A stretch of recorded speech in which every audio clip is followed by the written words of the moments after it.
Good evening and welcome to Tucker Carlson Tonight. Here's some bracing news we never expected to report.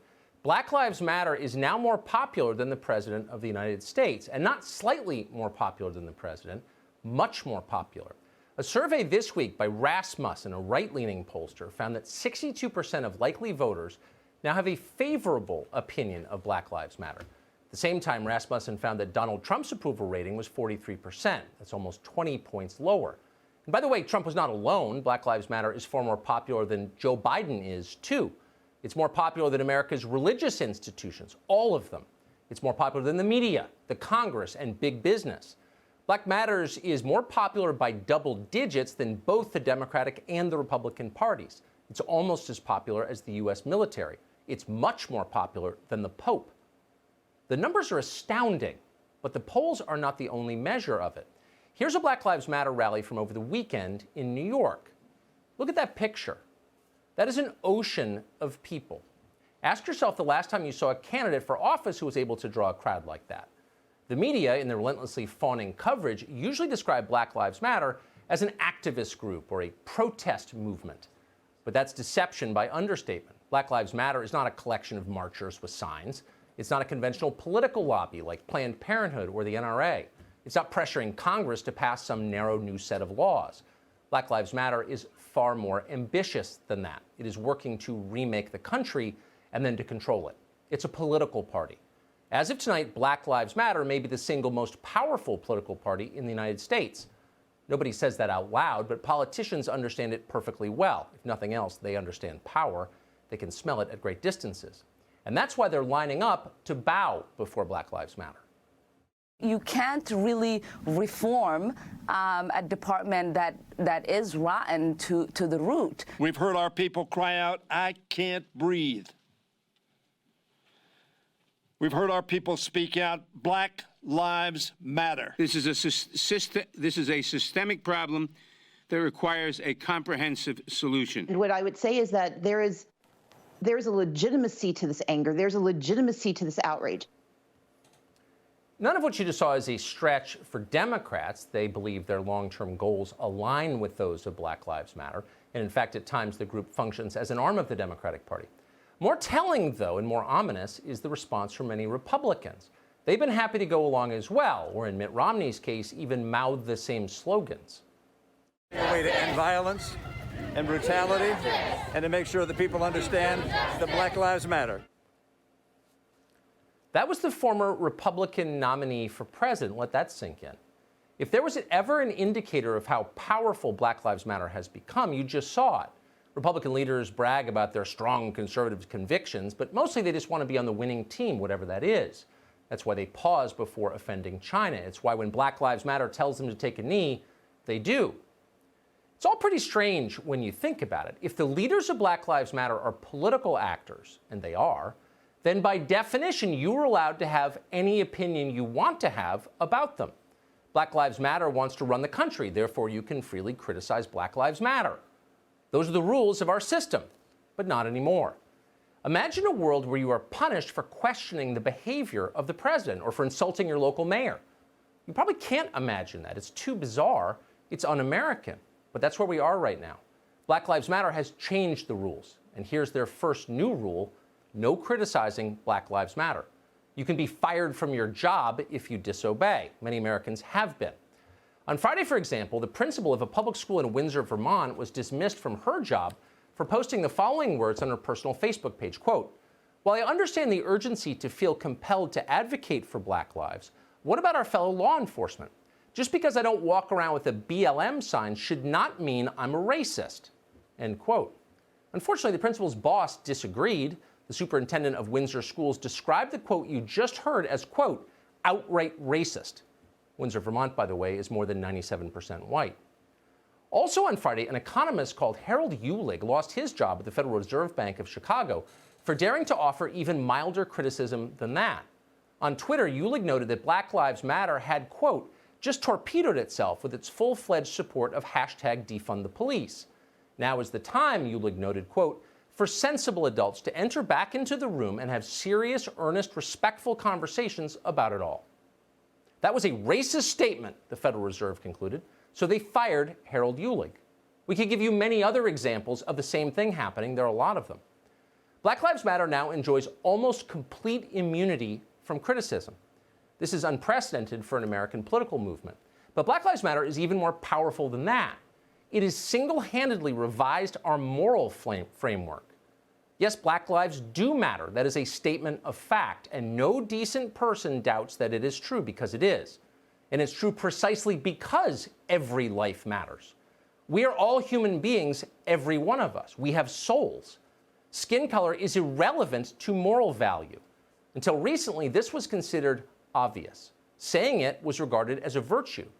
All lives matter equally. All of us were created by God. In the end, all of us will die. Nothing can change that. Not wealth, not fame, not race. Every life is precisely as valuable as every other life. And by the way, that idea forms the basis of the Christian faith. It's the entire premise behind our founding documents. And yet suddenly, thanks to Black Lives Matter, you can no longer say it out loud. Affirming the fundamental equality of all people is now considered hate speech. You can be fired for saying it. Again, many people have been. This is a dangerous moment. How did we get here? In a word, quickly. It happened fast. As recently as December, before the riots, most Americans did not approve of Black Lives Matter. The group was defined in the public mind by moments like this. Pigs in a blanket! Fry like bacon! Pigs in a blanket! Fry like bacon! Pigs in a blanket! Fry like bacon! Pigs in a blanket! Fry like bacon! Pigs in a blanket fry like bacon. Kill the police.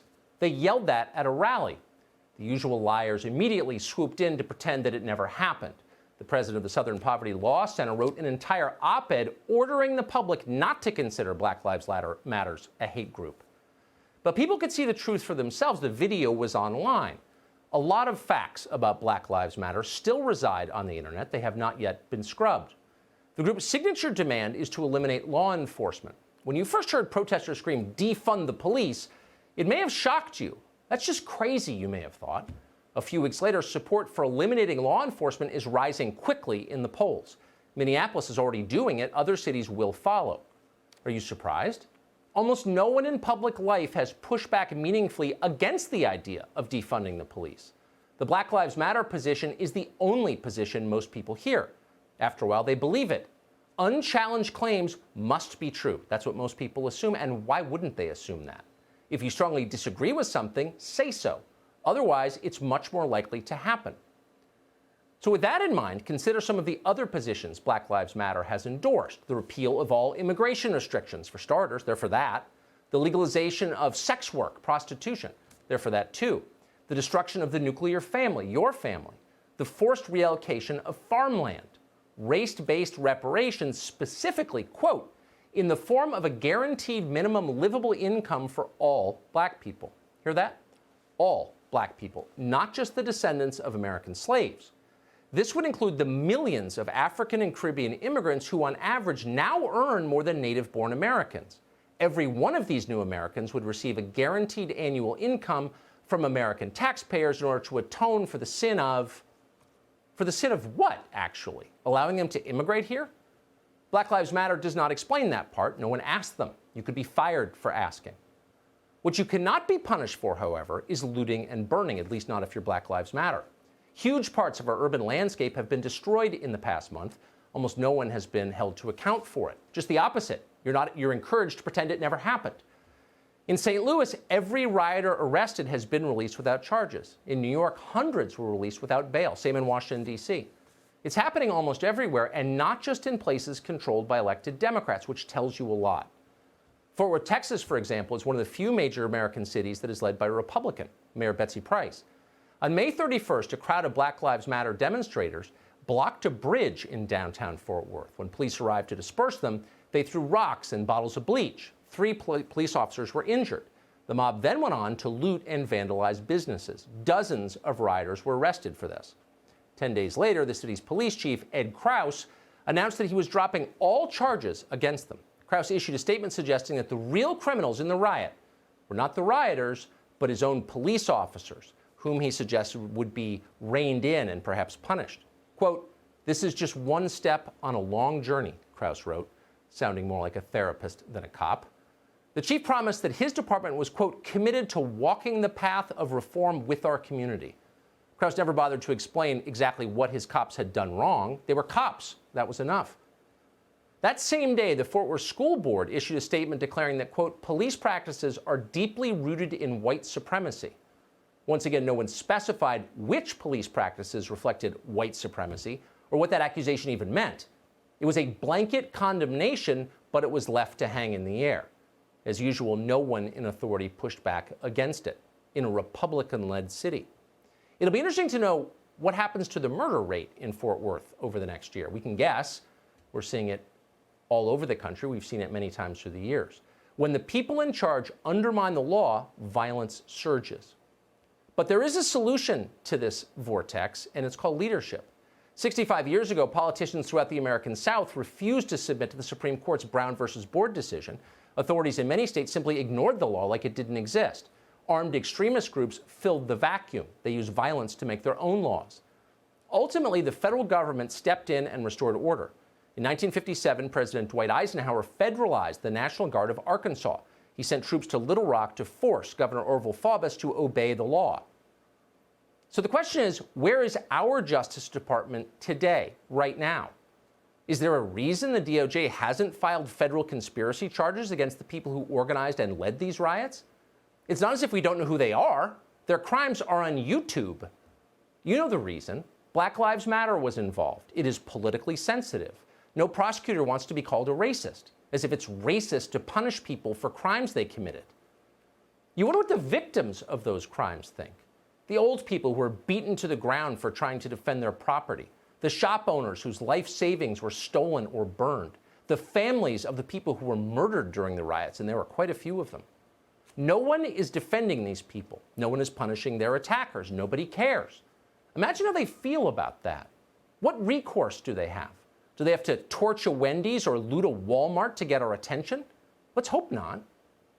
It might be enough to have a single national leader, just one, who understands what is actually going on in this country and is brave enough to say so.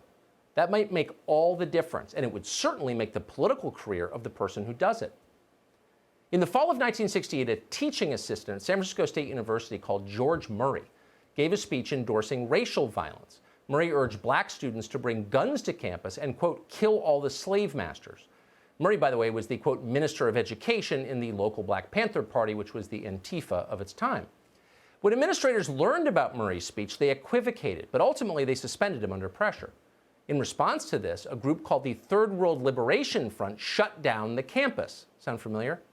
They demanded the university drop all admission standards for black applicants and admit students purely on the basis of race.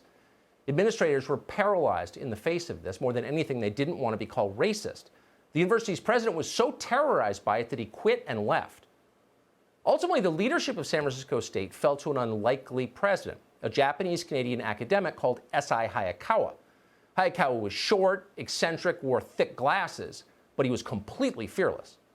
On December 2nd, 1968, Hayakawa marched into the middle of a student protest. Rioters immediately assaulted him, but Hayakawa kept going. He climbed onto the roof of a sound truck and ripped the wires out of the loudspeaker. San Francisco State University reopened that day. So here's the lesson for today's office holders. S.I. Hayakawa became a folk hero for standing up to the mob. He was elected to the United States Senate from California. Republicans supported him. Voters did too. They didn't always understand him. Hayakawa wore a Scottish tam o' shanter cap in public and never really explained why he did. But it didn't matter. He was brave and honest, and voters appreciated that above all. They always do. We don't have our Hayakawa yet. Instead, we have cowards. Our leaders are happy to talk about everything but the collapse of the centuries-old civilization tumbling down around them. They have no idea how little credibility they have. They have no sense of how irrelevant they have become. If you can't tell the truth when the truth actually matters, then nothing you say matters. Meanwhile, Black Lives Matter becomes more powerful and more popular with the public. Why is that happening? Exactly. Here's why. Because Black Lives Matter is getting exactly what they want. And that is the most basic sign of strength. Strength is the most appealing quality to voters and to people and to animals.